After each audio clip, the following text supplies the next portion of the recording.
Hello everyone. चलिए आज मैं आपको बताती हूं कि एसएससी सीजीएल क्या है। और बहुत सारे बच्चे जो अभी 12th पास करके निकले हैं, जो सीजीएल की तैयारी करना चाहते हैं, या फिर जो ग्रेजुएट्स हो चुके हैं और अब तैयारी में कूद ही रहे हैं, उनको थोड़ा सा मैं डिटेल में बता दूं कि भाई इसमें क्वालिफिकेशन क्या चाहिए, age limit, exam pattern, syllabus, physical requirement, salary, power and promotion, ये सब क्या क्या है।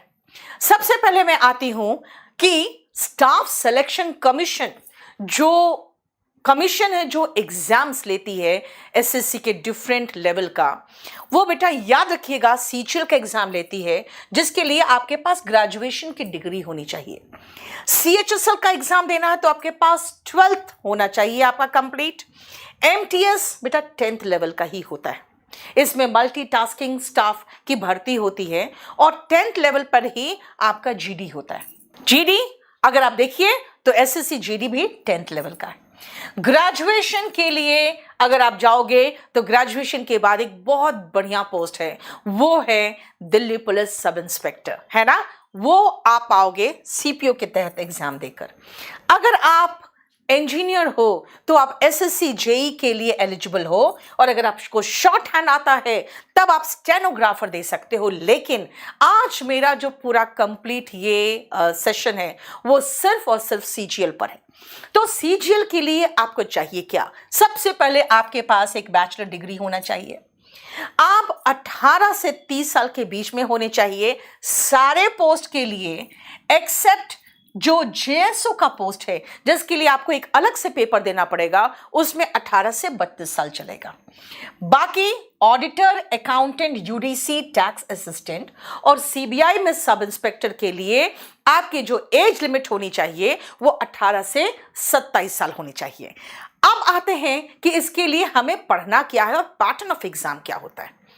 याद रखिएगा, इसके लिए एक टियर 1 का एग्जाम होता है जिसमें English, reasoning, maths and general studies का पेपर होता है। सभी के 25-25 क्वेश्चन होंगे। हर क्वेश्चन 2 मार्क के होंगे, यानी 50-50 मार्क्स के, और ड्यूरेशन यानी 1 घंटा में आपको 100 क्वेश्चन करना है। और ये जो पेपर होता है टियर 1 कहलाता है।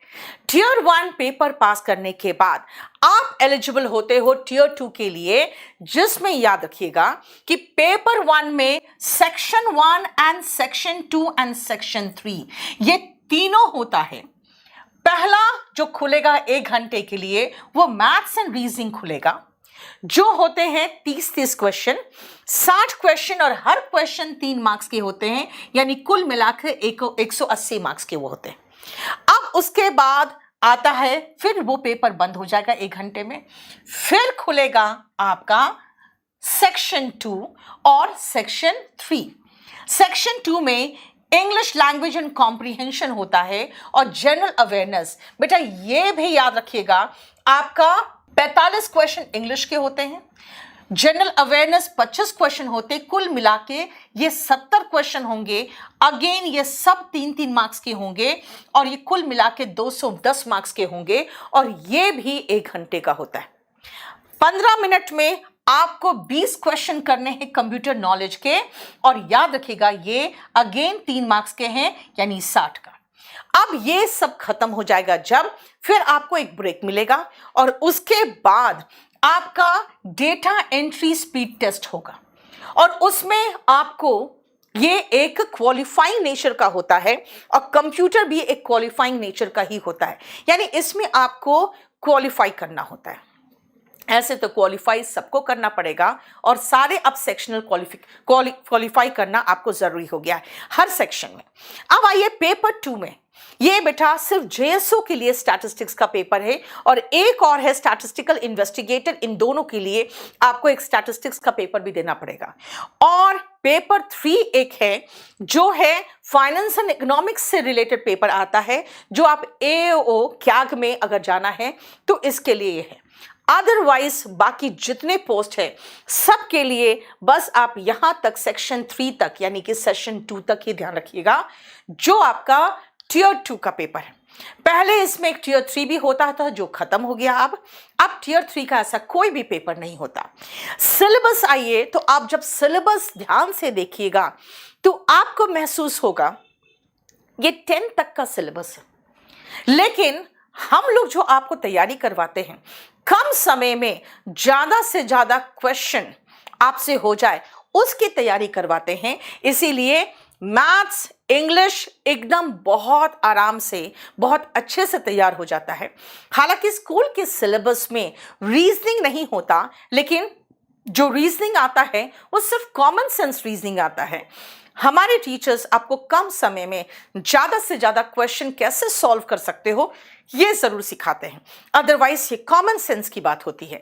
तो ये सारा जो सिलेबस है प्लस जो आपके जनरल स्टडीज का सिलेबस है, आप अगर देखोगे तो सेम सिलेबस है जो आप 10th में स्कूल में पढ़ते हो। इसीलिए कोई बहुत रॉकेट साइंस नहीं है और बहुत बढ़िया से बढ़िया पोस्ट आपको मिल जाता है एक प्रतिष्ठित सरकारी नौकरी एसएससी के तहत, लेकिन उसके लिए एक सिस्टमैटिक तरीके से स्मार्ट वर्क करके आपको तैयारी करनी पड़ेगी। और ये जो कंप्यूटर है, कंप्यूटर का ये सिलेबस है जिसमें आपको सिर्फ क्वालिफाई करना है, ये ध्यान रखिएगा। लेकिन बहुत सारे बच्चे इसमें क्वालिफाई नहीं कर पाते हैं। कई बार ऐसा होता है जिसके कारण उनको बहुत बढ़िया पोस्ट मिल सकता था और वो नौकरी के रेस से ही आउट हो जाते हैं। इसलिए इसको हल्के में हम नहीं ले सकते। अब आइए कि अगर फिजिकल स्टैंडर्ड की बात करें तो बेटा फिजिकल स्टैंडर्ड हालांकि सब में लागू नहीं होता, लेकिन अभी मैं बता दूं आपको, जैसे अगर आप सेंट्रल एक्साइज में देखो, एग्जामिनर में देखो, प्रिवेंटिव ऑफिसर में देखिए, तो इसमें आपका एक फिजिकल स्टैंडर्ड होता है। फिजिकल स्टैंडर्ड में आपकी जैसे हाइट होनी चाहिए 157, हालांकि 157.5 में कुछ रिबेट मिलता है अगर आप शेड्यूल्ड ट्राइब से हो, असम से हो, गोरखा ट्राइब से हो, तो आपको कुछ उसमें छूट मिलती है। लेकिन ये बहुत आसानी से फिजिकल एंड मेडिकल टेस्ट बच्चे पास कर जाते हैं। याद रखना जैसे रेस वगैरह भी, क्योंकि बहुत ज्यादा डिफिकल्ट नहीं होता। इसीलिए सबसे मेन आपको जो तैयारी करनी पड़ती है वो रिटन की तैयारी करनी पड़ती है पावर में।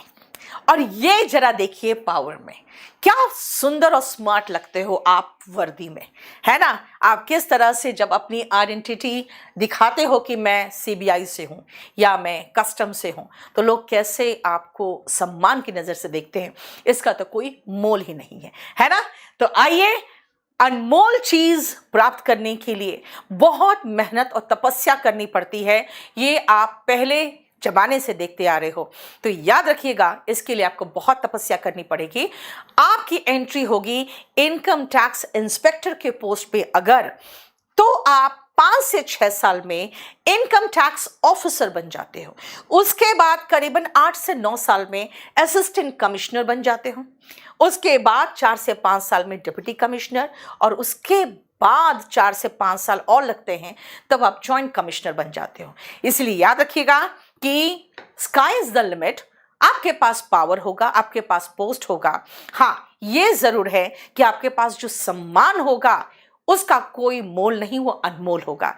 तो चलिए आज से हम शुरुआत करते हैं कि आपको प्रॉपर तरीके से केडी कैंपस और केडी लाइव आपके इस तपस्या में आपके साथ है। आपकी तैयारी में हमेशा हम तत्पर है। किसी तरह की कोई जानकारी प्राप्त करनी हो तो 9555108888 पे कॉल जरूर करें। Thank you so much.